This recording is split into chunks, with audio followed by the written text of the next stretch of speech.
Oi, gente, nós estamos aqui hoje no nosso segundo vídeo. No vídeo de hoje eu quero estar tratando sobre o livro O Homem Mais Rico da Babilônia, como é que foi o meu conhecimento, como eu cheguei até este livro alguns anos atrás. Eu quero começar lendo uma frase que tem neste livro. Diz assim: o dinheiro é o meio pelo qual se avalia o sucesso terreno. O dinheiro torna possível o gozo das melhores coisas que a terra pode oferecer. O dinheiro é abundante para aqueles que compreendem as leis simples que governam sua aquisição. O dinheiro é hoje governado pelas mesmas leis que o controlavam quando, há 6.000 anos, homens prósperos enchiam as ruas da Babilônia.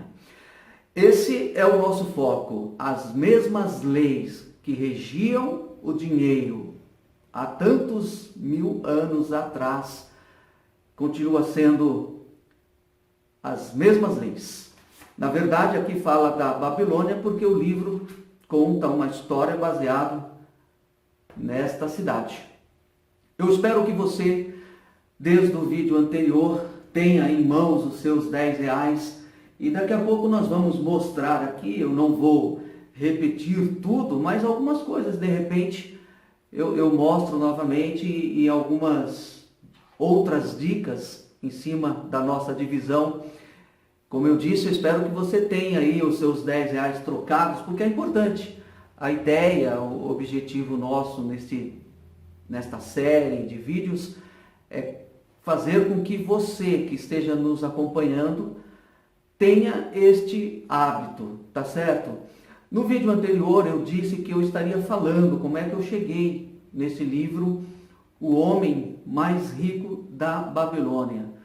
E eu quero contar essa história para vocês, eu quero compartilhar, porque a partir daí é que eu consegui mudar muitas coisas na minha vida. Algumas eu já disse anteriormente e quero trabalhar dentro dessa perspectiva, contando a minha experiência, contando como é que eu consegui chegar até aqui e ter uma perspectiva de ir muito mais longe, e convido vocês a estarem junto comigo, tá bom? Se você está aqui acompanhando esse segundo vídeo, é porque o primeiro vídeo foi legal para você e você está gostando aí dessa linha de raciocínio que nós estamos levando. Como eu disse no vídeo anterior, existe essa divisão que nós fizemos e que nós vamos demonstrar novamente, mas existem outras e que nós vamos, vídeo a vídeo, estar aqui comentando, tá bom? Então é o seguinte: alguns anos atrás, eu, como sendo escravo do cartão de crédito, comentei com a minha esposa: vamos cortar o cartão de crédito, vamos eliminar o cartão de crédito da nossa vida? Claro, houve uma concordância, mas como nós estávamos escravizados, isso não foi do dia para a noite, demorou alguns anos. Porém, dias depois, eu, lendo uma matéria no jornal, encontrei ali uma matéria do economista Gustavo Cerbasi. E ele, nesta matéria, citou o nome de Warren Buffett. Quando eu vi este nome, eu fui na internet para ter mais conhecimento sobre esse homem, um dos homens mais ricos nos Estados Unidos. Então, quando eu vasculhei na internet, uma das frases que eu tomei para mim, eu falei: essa aqui é para mim, foi a seguinte, era mais ou menos isso: se você quer fazer economia, não precisa começar tão cedo, mas também não comece muito depois dos outros. E uma das coisas que atrapalha o ponto de partida é o cartão de crédito. Ah, meu amigo, quando eu li essa frase, eu falei: meu Deus do céu, então eu estou no caminho certo. Há 1 ou 2 semanas atrás eu falei isso com a minha esposa, e agora um conselho de um dos homens mais ricos dizendo que o cartão de crédito é uma das coisas que atrapalha o ponto de partida, eu estou no caminho certo. E eu absorvi isso. Isso caiu como uma luva para mim. Então, dando sequência a esses fatos que estavam acontecendo naqueles dias, eu estava participando de um culto na igreja e o nosso pastor, o pastor Mauro, ele disse assim: pessoal, quem tem problemas com finanças, na quarta-feira que vem, e aí ele citou o nome de um outro pastor e disse assim: o pastor tal vai trazer uma palestra aqui. E aí ele perguntou para o pastor: pastor, você pode trazer aquela palestra 10, 10, 80 na quarta-feira que vem? O pastor, obviamente, concordou. E eu fiquei curioso também. Eu disse para minha esposa: a gente não pode perder esse culto. Nós vamos até lá. O nome dessa palestra era 10, 10, 80. A curiosidade cresceu. Eu na próxima quarta, estava presente. E foi aí então que chegou esse livro aqui, O Homem Mais Rico da Babilônia, que eu quero comentar. Nós não vamos entrar hoje em detalhes desse livro, mas apenas de maneira assim superficial, dizer como é que eu cheguei até esse livro aqui. Muito simples. A palestra que esse pastor trouxe naquela ocasião foi a seguinte: ele esbanjava muito. Ele morava, se não me engano, em Tocantins. Ele, sua esposa, tinha uma filha, e ele esbanjava muito. Ele chegou a um patamar de ficar perguntando onde é que tem um restaurante novo aqui, porque todos aqui da cidade a gente já conhece. Eu quero conhecer um outro restaurante, não tem nada novo para a gente conhecer. Essa era uma das coisas nas quais ele gastava o seu dinheiro, ostentando. Então, ele gastava aqui, gastava ali, gastava lá. Foi quando a vida dele teve aquela recaída. Financeiramente, ele ficou desestruturado. Foi quando ele ganhou esse livro de presente de uma pessoa. Ele começou a ler esse livro e o foco desse livro aqui é que de tudo que você ganhar, você separe a 10ª parte. Você guarde, você se pague primeiro. Algumas pessoas chamam isso de dízimo pessoal. Você guarde 10% para você. É o foco desse livro. De cada 10 moedas que você ganhar, a primeira você tire para você. Havia um homem, que depois eu vou citar o nome deles, quando nós formos falar somente do livro. Hoje eu estou contando para você como é que eu cheguei até ele. Então depois eu vou citar alguns nomes, eu vou marcar bonitinho para citar os nomes corretamente. Mas houve um homem que, vendo que a sua vida financeira não era das melhores, porém ele conhecia um amigo de infância que a vida era completamente diferente, era o homem mais rico da Babilônia, por isso o título do livro. E ele procurou conselho com este homem. E, enfim, um dos conselhos fora esse: de tudo que você ganhar, de cada 10, você separa um. Ou seja, 10% da sua renda tem que ser guardada.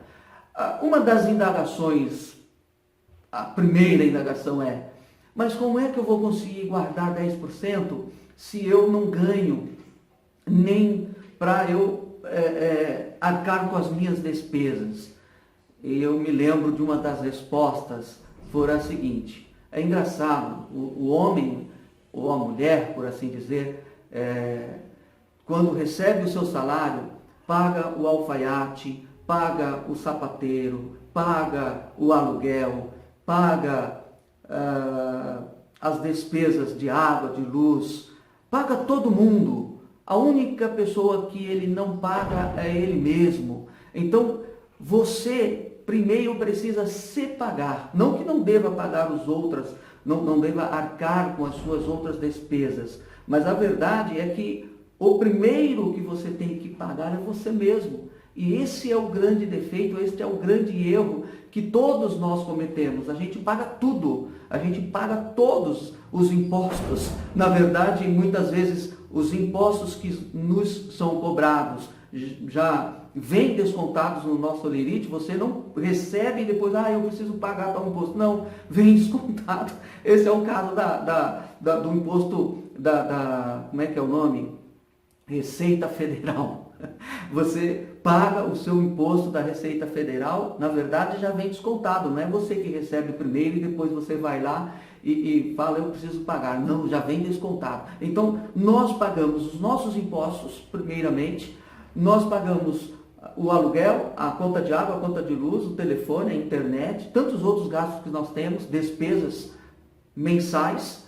A gente paga o alfaiate, como o livro diz, o açougueiro, a gente paga a venda, a gente paga todo mundo. Aí, se sobrar, a gente vai guardar alguma coisa. E é essa a mentalidade totalmente errada que nós temos que eliminar de nossas vidas. A gente precisa, primeiramente, colocar no topo das listas de nossas despesas, nossos 10%. O livro ensina que, no mínimo, 10%.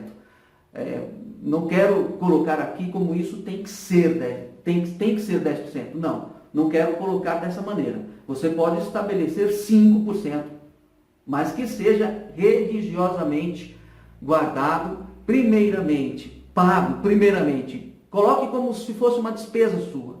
5%, 10%. Pode ser mais? Claro, quanto mais você fizer isso, melhor. E a lógica de tudo isso é a seguinte, que juros compostos, isso ao longo dos anos vai surtir um efeito maravilhoso. Não é apenas guardar, como eu disse no primeiro vídeo, é investir, mas depois a gente fala mais sobre esse assunto. E o que tem a ver isso com o plano 10, 10, 80, o nome da palestra 10, 10, 80? É simples.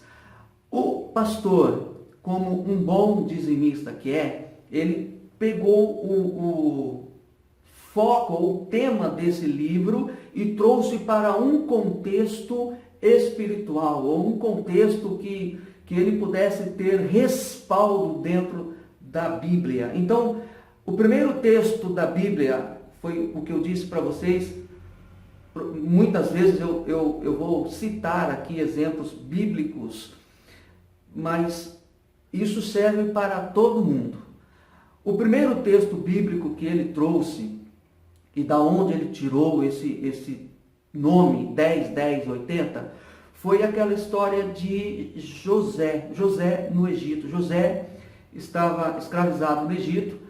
Um certo momento o faraó teve sonhos, não tinha quem discernir este sonho, lembraram-se de José que era um homem de Deus, sabia discernir, ou dava o discernimento conforme Deus lhe concedia, foi trazido à presença de faraó e ele discerniu então o sonho, que era mais ou menos assim: o Egito vai ter, ou toda a terra terá 7 anos de fartura.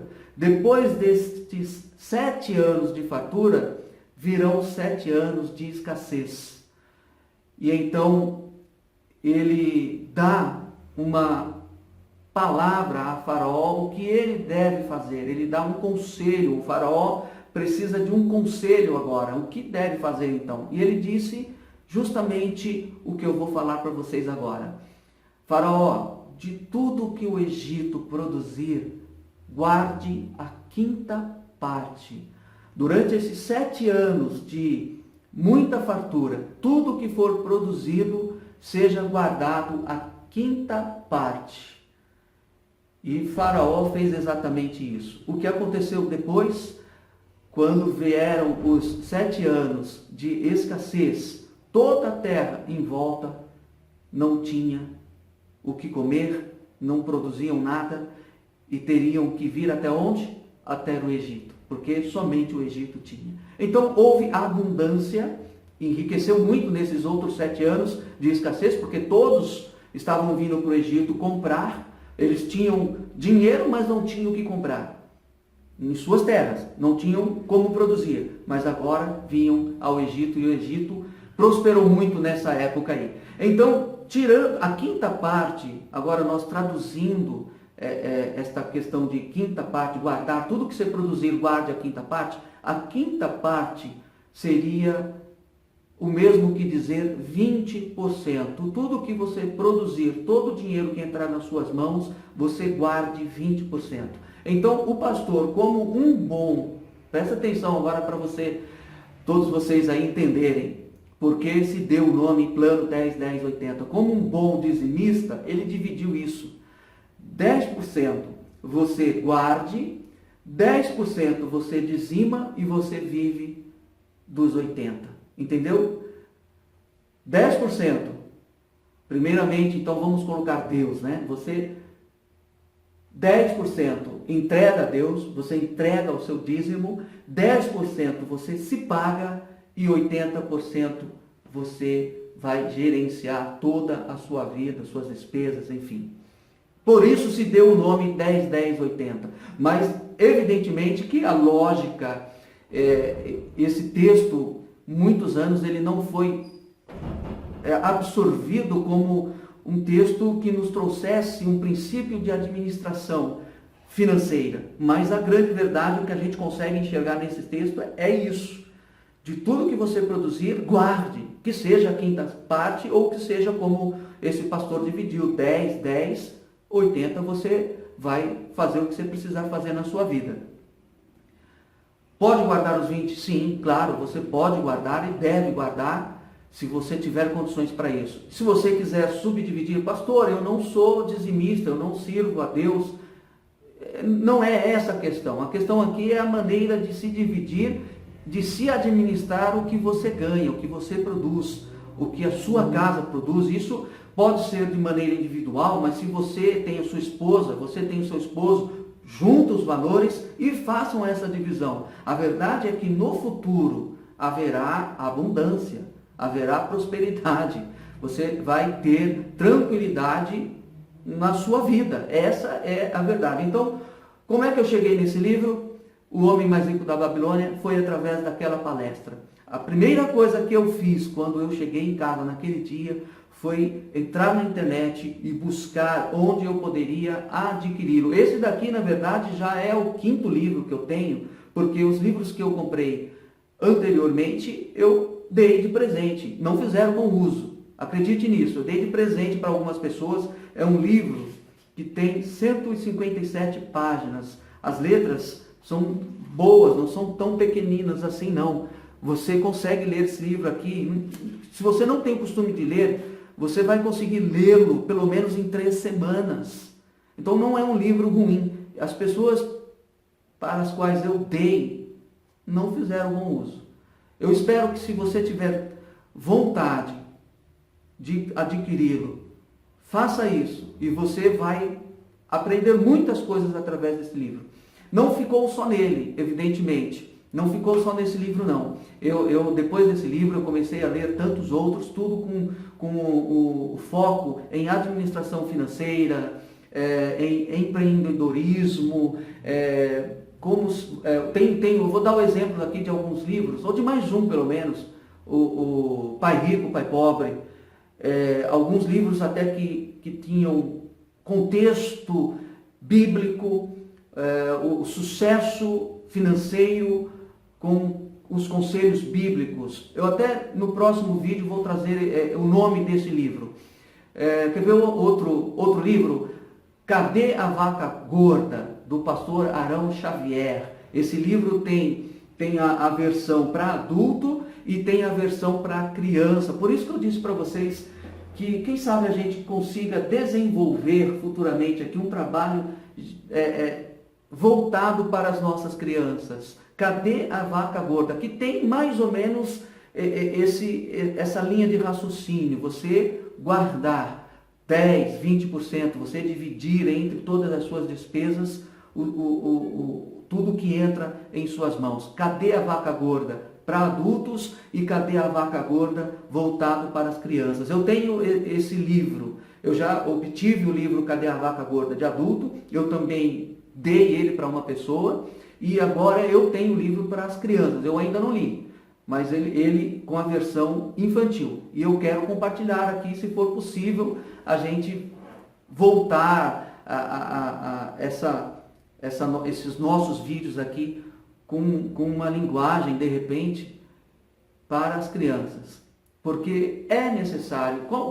Eu trouxe aqui algumas dicas, algumas coisas que eu preciso falar, e às vezes você pode dizer assim: pastor, você está sendo repetitivo. É importante ser repetitivo. Eu trouxe aqui, olha, qual é a ideia desse nosso trabalho aqui? É gerar valor. Eu espero estar gerando valores na vida de todos vocês. Se aproveitar 10% do que eu estou falando, eu acredito que já vai ser de grande utilidade para a sua família, para a sua vida. Eu quero falar sobre o David da banca, é uma outra divisão.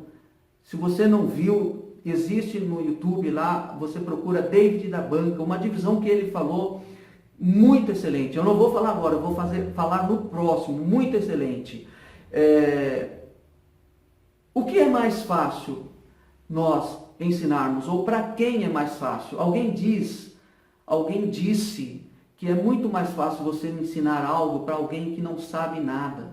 Porque ensinar para uma pessoa que já sabe, essa pessoa, ela se fecha, ela se tranca. Muitas vezes ela nem te ouve. Vocês puderam observar, quando eu formei o grupo, esse vídeo está sendo lançado no grupo do WhatsApp, algumas pessoas já saíram, com algumas desculpas, verdadeiras ou não, mas a verdade é que algumas pessoas não gostam de ouvir falar sobre finanças, sobre organização financeira. Elas não têm...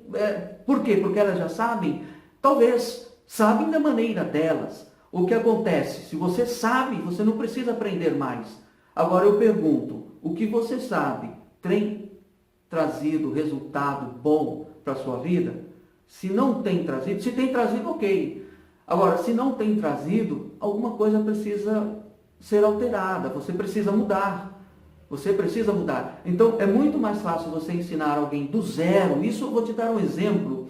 Sabe, no meu serviço, muitas vezes vem funcionário novo. Você já deve ter tido até essa experiência também. Algum funcionário novo que não sabe nada. E você leva um tempo para ensinar esse funcionário novo. É uma coisa. Quando vem um funcionário novo, mas que já veio do outro serviço, trouxe com ele algumas bagagens, trouxe com ele alguns conhecimentos, vícios. E aí se torna mais difícil, mais complicado ensiná-lo, porque ele quer fazer daquela antiga maneira, ele não quer seguir o novo procedimento aqui, dessa nova empresa. E muitas vezes eu junto com outros amigos, dificuldades em ensinar uma pessoa que já veio do mesmo segmento e veio com vícios, vamos chamar assim, veio com vícios, com costumes, que de repente lá, para onde ele estava, funcionava, mas aqui já não funciona mais. Então é muito mais fácil você ensinar quando a mente da pessoa está vazia, quando ela não sabe nada, porque senão ela fica querendo, mas eu faço dessa maneira, eu faço daquela maneira, eu faço desse jeito, daquele jeito. Bom, a verdade é que a gente não sabe tudo, evidentemente. Então, se você juntar o que você sabe ao que eu estou ensinando aqui, passando para você que de repente algumas das coisas, ou muitas coisas que eu estou falando aqui, você já sabe. Então, se você juntar o que você sabe com o que você está ouvindo aqui e fazer melhor, é ótimo, isso é ótimo. Você está juntando, se você tem 10% de conhecimento e eu estou agregando para você 10% a mais, você vai ter 20% de conhecimento a mais em relação aos outros. Então isso é ótimo, isso é bacana. Então um outro exemplo que eu quero dar para vocês, na verdade agora eu vou mudar a câmera para mostrar para vocês novamente aquela dinâmica de nós guardarmos. Eu pedi para que vocês tivessem sempre R$10 em suas mãos trocados. E uma coisa, pessoal, não queira se enganar e não queira me enganar. São outros 10. Os 10 de uma semana não podem ser os mesmos R$10 da semana que vem. Cada semana são R$10 diferentes. Você não vai ficar usando o mesmo dinheiro, tá bom? Que sejam outros. Eu vou então inverter e vou mostrar aqui novamente para a gente poder partir para encerramento, para concluir, para que esse vídeo não fique tão longo, mais uma vez aquela dinâmica de nós dividirmos o dinheiro. Volto já. Olha aí, ó, nós estamos então prontos aqui fazer aquela mesma divisão. Eu não vou falar, como eu disse, tudo novamente, não vou. É somente para a gente poder treinar. Então, ó, eu vou mostrar dentro para vocês. Olha lá, dá para você perceber que tem as moedas do outro vídeo que nós fizemos. E então, novamente, não são os mesmos, eu volto a repetir. Nós vamos guardar aqui 5% para a nossa gaveta, no nosso bolso, como eu falei, para que a gente a gente quebre aquela fala, eu não tenho. Então, a partir de agora, você vai passar a ter 10%, nós vamos, 5% gaveta, bolso, 10% nós vamos guardar aqui para doar. Na verdade, você não vai guardar, né? Nós vamos doá-lo, 10% aqui nós vamos investir. Você guarda primeiro e depois você vai investir. E sobre investimento nós vamos falar sobre isso, ou podemos falar sobre isso em futuros vídeos, se assim vocês quiserem. 10% você vai guardar para os seus sonhos. 5% você não sabe o que você vai fazer. Você pode guardar em qualquer um desses outros aqui. Você pode guardar ou você pode também jogar para as suas despesas. Faça o que você quiser. Os outros 60% você vai administrar as suas despesas. Então, só para a gente concluir, eu quero dizer para vocês o seguinte, uma ideia que eu quero dar para vocês aqui. As crianças, se você ensinar suas crianças a guardarem os 10%, no final de um período, sempre que essa criança quiser comprar um tênis, uma roupinha, um brinquedo, quiser levar um lanche para a escola, ele sempre vai ter da onde tirar. Ensina isso para o seu filho, isso é importante. Ensinar, eu repito aqui, ensinar as crianças é melhor, porque ela está com a mente fresca, tá certo? É mais fácil do que ensinar adultos. Adultos não querem ouvir sobre isso, não tem disciplina. E por isso a proposta desses nossos vídeos é trazer disciplina para você. 10 investir, 10 doar. Aqui, olha, eu quero dar um exemplo para vocês nesse 5% da gaveta que você vai guardar para quebrar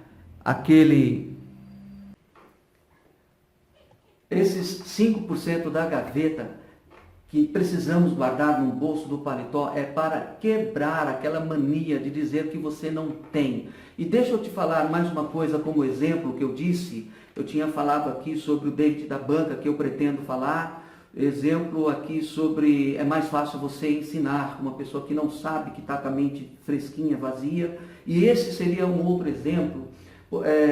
Eu tenho um carro e uma moto.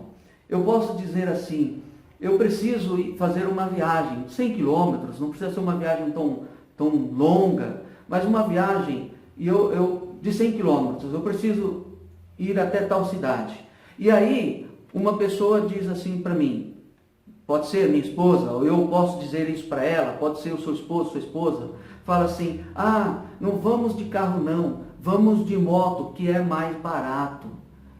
Evidente que de moto é mais barato, mas de quanto nós estamos falando? E muitas vezes, é legal, eu piloto moto, eu gosto de moto, talvez você goste de moto, mas se você vai de moto, você vai ou sozinho ou no máximo com uma outra pessoa.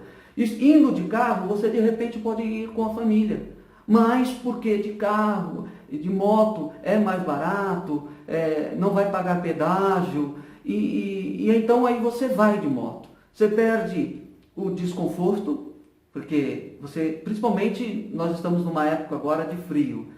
Você vai passar frio, você não vai ter o luxo que é você estar num carro, você não vai estar junto com a sua família no carro, e você vai fazer a viagem, enfim, por causa da economia que você vai fazer. Esse 5% da gaveta é para que você também não precise se preocupar mais com isso. Por exemplo, vamos viajar? Precisa viajar? Vamos em família? Vamos, porque nós estamos falando de uma economia de quanto? R$ 50? Eu vou de carro, eu gasto 100. Se eu for de moto, eu gasto 50. Ok, beleza. Você economizou. Mas essa economia aí não foi porque você quis. Essa economia foi porque você não tinha. É outra situação. Ah, eu vou de moto porque é legal, é mais em conta e eu quero ir de moto. É outra coisa, fica à vontade. Mas se for por conta que, a gente está sem dinheiro, tá pouca a entrada, ainda não recebemos. Então, esse que vai na gaveta ali vai quebrar esse padrão aí, essa linha aí de raciocínio de alguém, ou você mesmo dizer, pode ser, eu citei aqui, o esposo vai falar, a esposa, não, pode ser você mesmo, eu vou de moto porque a esposa fica na expectativa às vezes, né? Opa, nós vamos viajar, os filhos, opa, nós vamos viajar, não, eu vou de moto porque é mais em conta. Olha, veja bem, isso aí vai quebrar. E entre outras coisas, esse foi um exemplo, entre outras coisas, pode de repente, sabe o que? Você precisou de comprar um remédio para você, para alguém da sua família, para o seu pai, para sua mãe. Pai, eu não vou poder ajudar porque eu não tenho. Entre tantas outras coisas. Vamos aguardar o próximo vídeo. Na próxima segunda-feira, então, eu vou preparar ainda um próximo vídeo. Quero trazer alguns conselhos a mais que nós temos no livro e quero falar sobre o David da banca, uma outra divisão que não essa. Nós vamos continuar mostrando essa divisão aqui dos copinhos. Vocês me perdoem aqui a minha simplicidade, eu não quero fazer nada de maneira arrojada, a ideia não é essa. Nós temos aí nos YouTubes várias pessoas que falam sobre finanças, sobre investimentos, falam de maneira até mais apropriada, porque são especialistas, são economistas. Eu não tenho nada disso. Eu só adquiri conhecimento, não tenho formação nenhuma. Mas a minha ideia é gerar valores para todos vocês de uma maneira simples. E reitero que pode alcançar até mesmo os nossos filhos, as nossas crianças, para tornar a vida deles um pouco melhor ou um pouco mais fácil do que a nossa. Um beijo no coração de vocês. Até o próximo vídeo.